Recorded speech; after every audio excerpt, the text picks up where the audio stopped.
Hello everyone! Today we're going to be talking about common design and decorating mistakes that I see made in the home time and time again. These mistakes can be costing you more than you think, from poor space planning to unintentional styling issues that throw off the entire vibe of the home. When the space doesn't flow properly, we can feel it, and our homes can't provide the comfort and support that we need from it. Watch this video to see if you're making any of these costly design mistakes, and check out all of my designer tips on how I can help you resolve them.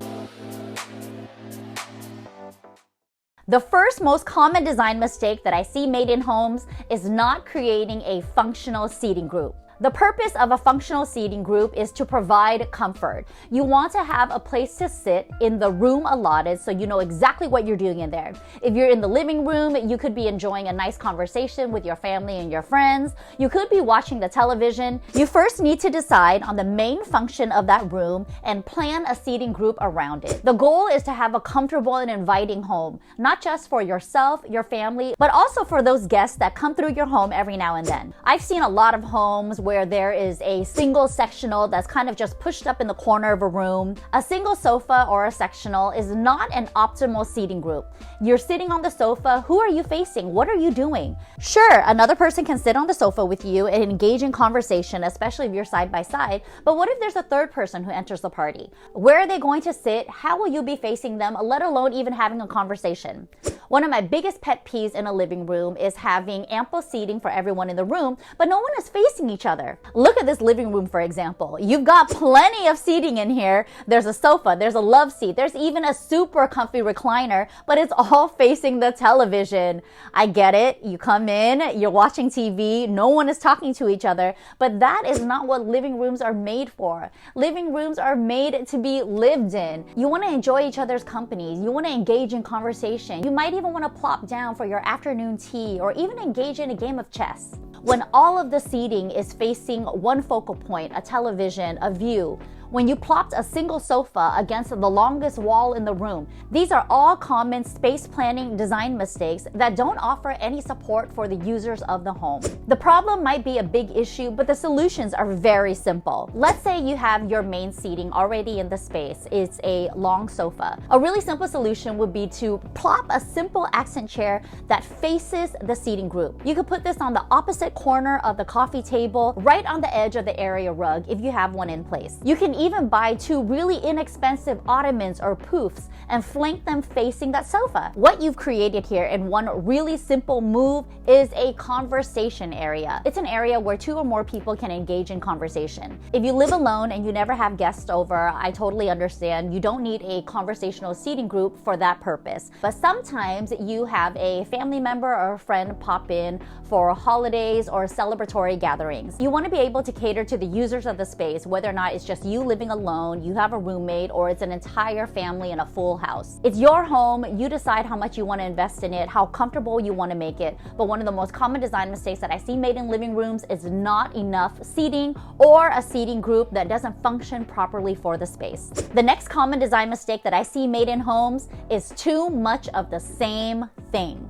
We're not just talking about matching sets of furniture here, you know, where the sofa matches the love seat, matches the coffee table and the end table and the side table. That is very obvious. We're also talking about too much of the same finishes, too much of the same color, not enough contrast. You might have floors that match the coffee table and the console table with the side table and the chairs. And hey, look at this clock on the wall. Even the clock matches all of the finishes. From top to bottom, everything looks the same. Everything is a ho-hum design. It's not very exciting. There's not a whole lot of variety that allows the eyes to travel around the room. That is what design is. Design is all about controlling what the viewer sees. Too much of the same has everything to do with the colors in the space, the finishing in the room. It also has a lot to do with the accents and accessories that you add to the space as well. If you're looking at your kitchen now and all of the hardware is brass, that is too much of the same thing.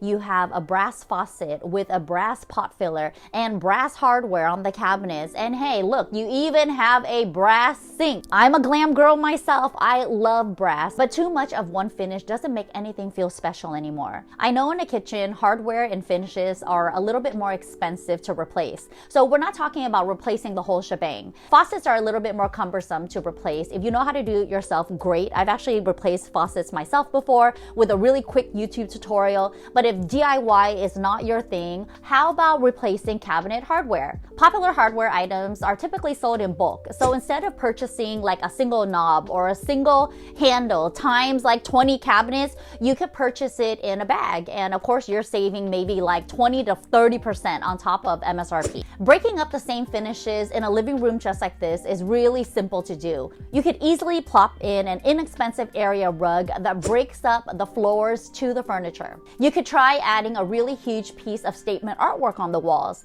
So not only are you drawing your eyes up onto the walls and away from the furniture, but you've also added in a pop of color or a contrasting print that helps the eyes travel around the room. What's another quick way for you to fix this space without doing too much? Another common design mistake I see is that your home looks too catalog. You know what I'm talking about. You're looking at your IKEA catalog right now, and there you go. Here's page 62, and what? It looks exactly like your living room. That is what I'm talking about. I'm with you on this one, okay? I love IKEA. I have never met a room in an IKEA catalog that I didn't love. But that doesn't mean that I want to hijack every single element in that room to replicate it, copy and paste, and throw it into my own home. It's just a prescriptive way of doing design. It's kind of like a design by numbers, and I don't like that. You know, I'm not here for that. What I'm here to do is to help inspire you to figure out your own style, develop it, refine it, and allow it to evolve as you do. We want to be able to see bits and parts of you in the home, elements that speak to your style, your personality, your hobbies, your interests. That is what a home should do. Your home should tell your story, who you are, where you've been, and where you hope to go. I want to be able to see you in your space. I want it to be dynamic enough so that it inspires you to live better, to do better, to go out and change the world. How are you going to do that when your home looks like everyone else's? This is also why we talk about design trends on this channel a lot. I love design trends. I think they're so fun. I love to be able to pull bits and pieces of trends that I love, personalize them in a way that makes it unique to me, and allow it to be mixed and matched with other elements to make it feel more exciting. If you walk into your favorite home store and you want to buy the entire store, I mean, that's a good sign. It's almost like you've keyed in to your design style. So now let's refine it. Let's isolate those 2 or 3 hero pieces that you want to bring into your home, and then let's design around it. I love mixing and matching. I love shopping high and low. That means having a really substantial, beautiful piece of furniture in there. It doesn't mean that you have to spend a whole lot on that piece of furniture, but it has to be really well built. It's solid, and it's something that you know that you're gonna have for years down the line. Now let's add in all of those little fun extras and style them in a way where it makes people stop in their tracks and say, hey, where did you get that? Another common design mistake that I see made in homes, and to me, what I consider like a total vibe killer, is random styling. I'm talking about art and accessories. Styling with art and accessories is a very nuanced practice. It's the last step in design. You have all of your furniture in place, you love your space planning, and now it's time to style your home. You need to hang art on the walls, you need to put some accessories on the table, but how do you even do it? I want to show you some of these examples of random styling with artwork and accessories to see if you're making the same mistake. Are you hanging art to simply fill up the walls? You have blank wall space. You have a huge white wall that's in front of you right now, and you think, hey, let me just put up this really beautiful piece of art, just random art, just to fill up the walls and add more color. But you know what? You're not considering what's happening in front of it. Design is all encompassing. We're not just addressing a single surface, a single wall. You need to think about what's happening in front of it. You need to think about your foreground, your background, what's happening on the sides. How does that room function? What is this art piece doing in here? We've got a random piece of art on this wall, another random piece of art right next to it. We've got this tiny little gallery that's scattered on this wall. Here's a pillow in this niche. Here's a starfish on this console. I mean, pillows on a dining chair. You see an empty surface and you're itching to decorate it. Why? Why do you feel like you need to fill up that space? The first question that you should be asking yourself when styling art and accessories is, what is its purpose? You might be hanging artwork at all the same heights and there's no variation. A good rule of thumb when hanging artwork is to have the center point of the art piece hung at eye level. I understand that everyone's eye level is a different height, but the typical range is between 60 and 65 inches AFF. AFF is above the finished floor, so you want to measure from the top of your floor up to about 60 inches, and that is where the middle of the art piece should kind of relatively hang. If you're not sure what to do with your artwork collection, let's do this exercise together.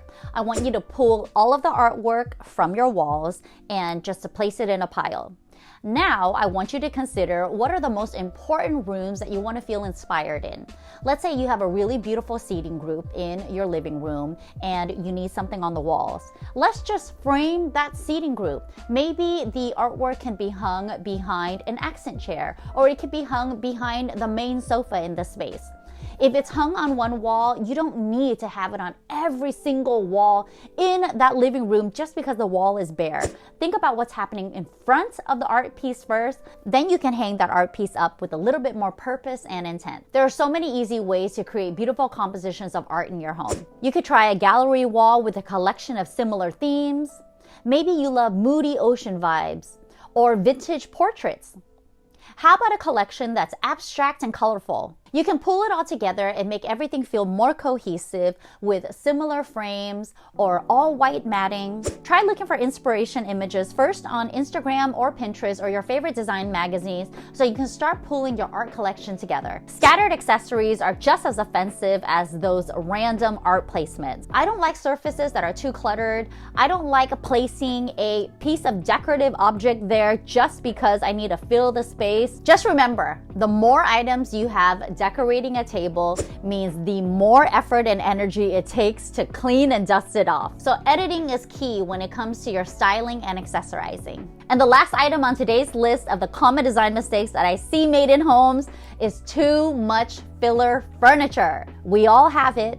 That filler furniture that was free, it was a hand-me-down, it was just something that needed to serve its purpose, but here we are 10 years later and it's still littering our homes. The goal of interior design and decoration is not just to beautify our spaces, it's to allow the spaces to be more functional, more comfortable, and help to support us in our daily needs and rituals. Too much filler furniture not only clutters the space, but it doesn't allow us to live our most aspirational lives. Filler furniture is simply put in place to buy us time. We might not have the budget yet to upgrade to a more substantial piece, but we need to be planning for it so we can make the proper investment into our home and ultimately ourselves. Let's look at a couple of examples together and talk about all of the ways that we can resolve this filler furniture issue. This bedroom might look familiar to a lot of us out there. It is mom and dad's old bed set. It was your older brother's old desk and now you're using it for homework. Here's this IKEA wardrobe in here that you actually got at a garage sale for a huge discount. You also have this old file cabinet in there that's holding all of your homework. Does this bedroom match your vibe? Does it feel inspired?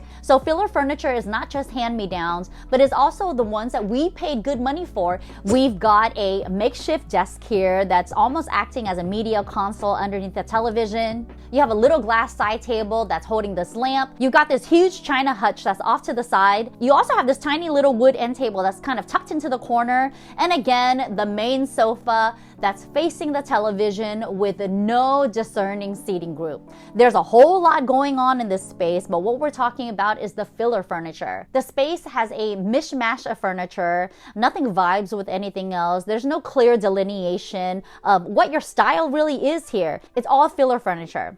You could easily get rid of the two end tables and the secretary and then just plop one really beautiful long media console in there. If you're not the tidiest person, you could look for a media console with closed drawers and cabinets so you can hide all of your junk away behind the closed doors. What is this china hutch still doing in the middle of your living room when it's not housing any china? Let's move on to this last example of this living room. This living room is pretty minimal. It's very bare, and you can see that they have the main functions in place. You've got this plastic outdoor storage bench that's acting as a makeshift coffee table. That is filler furniture. One day you could invest in a coffee table and all of a sudden your living room is going to feel so much more polished and refined. There's also this plastic shelf that's kind of tucked away in the corner of this living room. I mean, what is its sole purpose? There's also this little cubby that's storing some items that you need for the living room as well. And I'm sure this isn't the most functional or stylish piece that you can find for this space. This video is not meant to call out every single type of common design mistake that I see in design and decoration. It's really made to offer solutions on the typical issues that you might be having in your home. I want to leave you with 3 basic questions that you should be asking yourself before you bring anything else into your space. Number 1, does it function well? Not just properly, but really well. Does it function as it needs to? Does it exceed your expectations? Does it function in multiple capacities? Think about a side table that you bring into your space. Maybe this side table is sturdy enough that it can also act as a stool or a bench, or even something that you can climb on top of as a makeshift foot ladder. Number 2, does it fit in my space? Scale and proportion are 2 of the most important aspects in design. You get the proportions wrong and the entire space feels off. If the arms of your sofa are sticking out in the doorway, it might be time to invest in a smaller piece. If your rectangular coffee table is swallowing up the entire living room and you don't even have room to maneuver around it, it might be time to invest in a smaller rounded piece. Aside from your furniture being able to function as it needs to, it also needs to be scaled properly for the space so you can maximize the square footage of every single room. And lastly, the 3rd question that you should ask yourself is, does it suit your style? If you don't know what your style is, I have a really great video in the How to Create Your Dream Space series. It's all about finding, then developing your style with really helpful resources and my favorite vendors to shop the look once you get that style down. That's it for today's video. I hope you got some really great solutions on the common design mistakes that you might be making in your own home. Remember that investing in your home with design and decoration is not just about spending money to beautify the space. It's about investing in your mental health, your well-being, and allowing yourself to be inspired by your own environment and surroundings. How else will you be able to inspire the world with your bad self? If you like this type of content, please give this video a thumbs up, comment below, and let me know which one of these design mistakes do you find the most offensive. Thank you for watching, everyone. I'll see you soon.